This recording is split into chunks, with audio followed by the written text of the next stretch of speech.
यस्य सर्वे समारंभाः कामसंकल्प वर्जिताः ज्ञान अग्निदग्ध कर्माणाम् तमाहुः पंडितम बुधाः।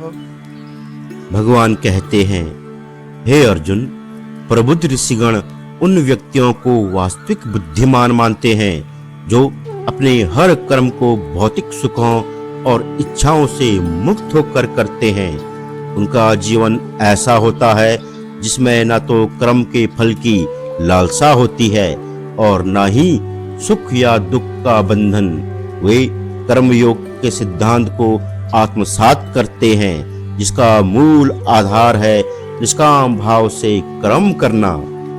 भगवान कहते हैं, ऐसे व्यक्तियों का हृदय दिव्य ज्ञान से अलौकिक होता है।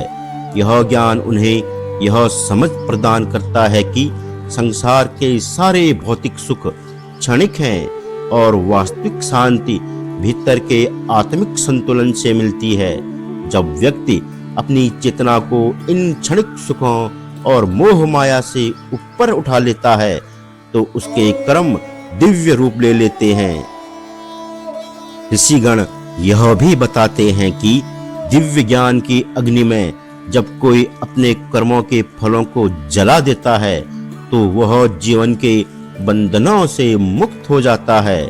यह अग्नि व्यक्ति के अहंकार, स्वार्थ और सांसारिक आकांक्षाओं को समाप्त कर देती है और उसे एक ऐसे मार्ग पर अग्रसर करती है जो आत्मा के परम शुद्ध स्वरूप से जुड़ता है।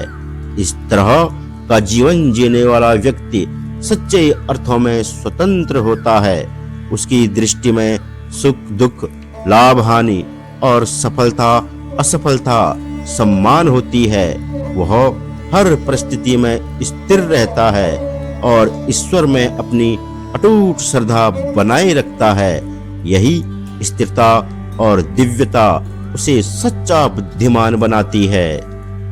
दोस्तों, जो व्यक्ति अपने प्रत्येक कार्य को ईश्वर की सेवा मानकर बिना किसी फल की इच्छा के करता है, वही ज्ञान का सच्चा धारक है और ऋषियों की दृष्टि में परम बुद्धिमान कहलाता है। दोस्तों, ऋषियों का मानना है कि जब कोई व्यक्ति आत्मज्ञान प्राप्त करता है तो उसकी दृष्टि सांसारिक सुख दुख के परे हो जाती है।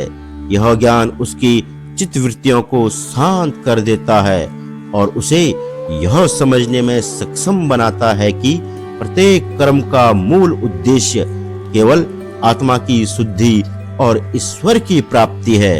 इस ज्ञान को दिव्य ज्ञान की अग्नि कहा गया है जो कर्म के बंधनों को जला देती है। दोस्तों, ऐसा नहीं है कि प्रबुद्ध व्यक्ति कर्म करना छोड़ देते हैं। वे कार्य तो करते हैं लेकिन उनके कार्य निष्काम होते हैं। वे अपनी जिम्मेदारियों को निभाते हुए फल की चिंता से मुक्त रहते हैं। यह अवस्था गीता के निष्काम कर्मयोग के सिद्धांत का उत्कृष्ट उदाहरण है। ऋषियों के अनुसार वास्तविक बुद्धिमत्ता किसी के ज्ञान, संपत्ति या शक्ति में नहीं बल्कि उसकी आसक्ति रहित अवस्था में निहित है। जो व्यक्ति अपनी आत्मा को पहचान लेता है और हर कर्म को ईश्वर को अर्पित करता है, वही संसार के बंधनों से मुक्त होकर सच्चे आनंद का अनुभव करता है। इस प्रकार प्रबुद्ध ऋषियों का यह संदेश हमें कर्म, ज्ञान और आत्मा की शुद्धि के महत्व को समझाने के साथ साथ एक श्रेष्ठ जीवन जीने की प्रेरणा देता है।